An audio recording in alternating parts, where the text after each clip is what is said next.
You don't learn volume on it. Ready? Ready can be. All right. What we did is we did some goals at the beginning of the year, right? When you guys all started with the note card, and on that note card, I told you guys to write a goal that you'd like to achieve by the end of the 4 weeks. And at the end of the 4 weeks were your progress reports, okay? And that's what we looked at 2 weeks ago. Some of them might have been grade-based, some of them might have been something else-based. Attaching to that goal is we also made a reward if you achieved your goal, and a punishment if you did not receive your goal. So what I want you guys to do is read through your goal again and read through your punishment and your reward. If you achieved your goal that you set out to do, then be happy. Congratulations, you made your goal, right? That's good. So whatever your reward, please don't interrupt. Just raise your hand if you have something. So if you made your goal, whatever your goal was, some of it might have been grade-based. So if it was grade-based, it was the grade that was on your progress report. But if it was something else, only you really are the determining factor if you got that goal or not. If you achieved your goal, then reward yourself. You deserve it. If you did not achieve your goal, then go ahead and go through with the punishment, right? Everybody likes somebody that says what they're going to do and does it, right? So if you said that if I don't achieve my goal, I am going to do this, then you need to do that.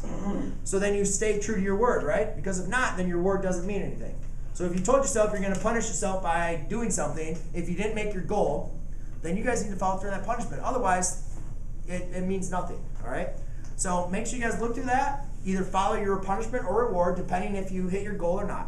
Now what we're going to do is we're going to make a second goal. Now, for this next goal, you can do the same goal. If you didn't meet your goal, let's say your goal is to get a B, and you didn't get to a B, you can still do that same goal because you didn't meet it, right?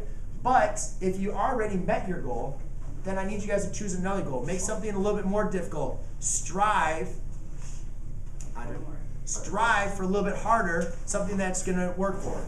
A couple reminders about goal setting. When you guys are writing goals, make sure that one thing that they're specific. We know exactly what you're trying to achieve. If your goal is about grades, I want to know exactly what grade you want to get. If it is to turn in homework, I want to know exactly how many homework assignments you're going to turn in.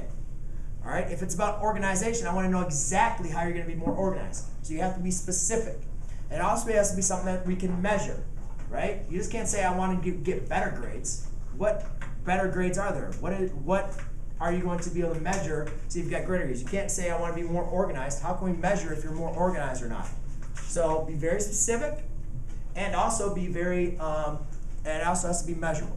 Be very specific. The next thing is, again, we're going to do another punishment and reward.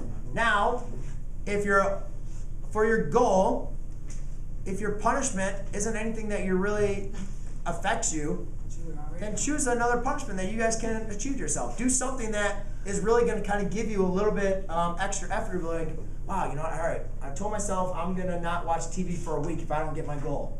So, all right, I really want to make sure I hit this goal. I'm going to do whatever I can because I'm going to hold myself to it. So you can choose a different punishment, and you can also choose a different reward. All right, so for the next just couple minutes, if you guys would please write down a new goal on the sheet of paper, write down a new goal, write down a new punishment and a reward. We will revisit these goals in another 3 weeks when the end of your first quarter comes up. All right? Yes? And the goal would be to at least attempt every assignment